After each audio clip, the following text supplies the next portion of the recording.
श्री शालिग्राम जी की कृपा। एक कसाई था सदना। वह बहुत ईमानदार था। वो भगवान के नाम कीर्तन में मस्त रहता था। यहाँ तक कि मांस को काटते बेचते हुए भी वह भगवान नाम गुनगुनाता रहता था।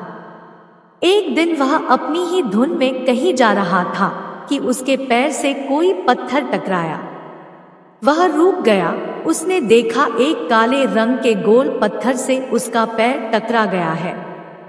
उसने वह पत्थर उठा लिया व जेब में रख लिया, यह सोचकर कि यह मांस तोलने के काम आएगा। वापस आकर उसने वह पत्थर मांस के वजन को तोलने के काम में लगाया। कुछ ही दिनों में उसने समझ लिया कि यह पत्थर कोई साधारण नहीं है। जितना वजन उसको तोलना होता, पत्थर उतने वजन का ही हो जाता है। धीरे धीरे यह बात फैलने लगी कि सदना कसाई के पास वजन करने वाला पत्थर है। वह जितना चाहता है पत्थर उतना ही तोल देता है।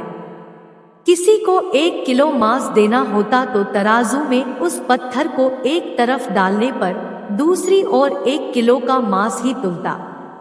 अगर किसी को 2 किलो चाहिए हो तो वह पत्थर 2 किलो के भार जितना भारी हो जाता। इस चमत्कार के कारण उसके यहाँ लोगों की भीड़ जुटने लगी। भीड़ जुटने के साथ ही सदना की दुकान की बिक्री बढ़ गई। बात एक शुद्ध ब्राह्मण तक भी पहुंची।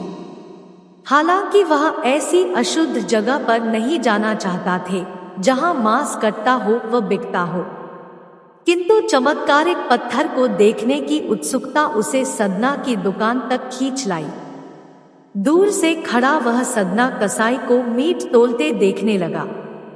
उसने देखा कि कैसे वह पत्थर हर प्रकार के वजन को बराबर तोल रहा था।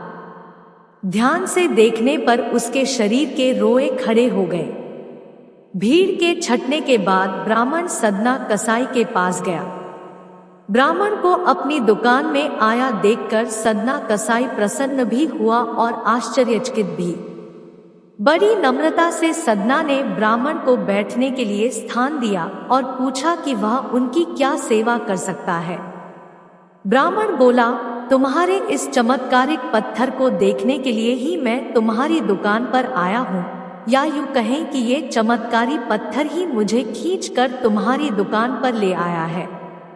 बातों ही बातों में उन्होंने सदना कसाई को बताया कि जिसे पत्थर समझकर वो मांस तोल रहा है, वास्तव में वो शालिग्राम जी है, जो कि भगवान का स्वरूप होता है।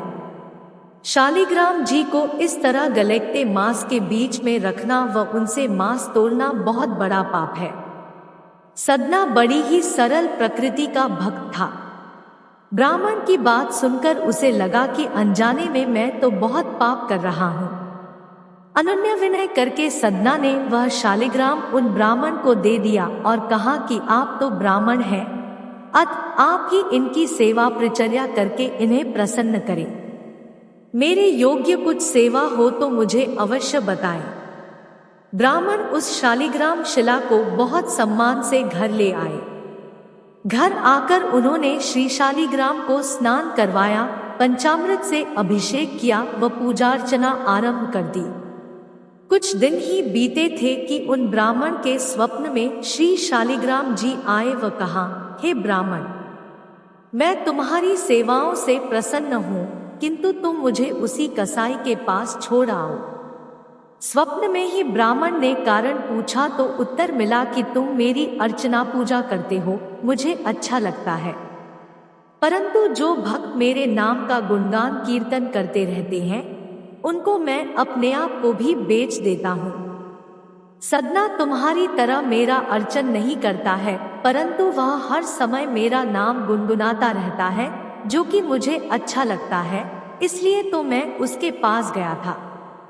ब्राह्मण अगले दिन ही सदना कसाई के पास गया व उनको प्रणाम करके सारी बात बताई व श्री शालिग्राम जी को उन्हें सौंप दिया। ब्राह्मण की बात सुनकर सदना कसाई की आंखों में आंसू आ गए। मन ही मन उन्होंने मांस बेचने खरीदने के कार्य को तिलांजलि देने की सोची और निश्चय किया कि यदि मेरे ठाकुर को कीर्तन पसंद है तो मैं अधिक से अधिक समय नाम कीर्तन ही करूंगा। जय जय श्री राधे। राधे राधे। जय श्री कृष्णा जी।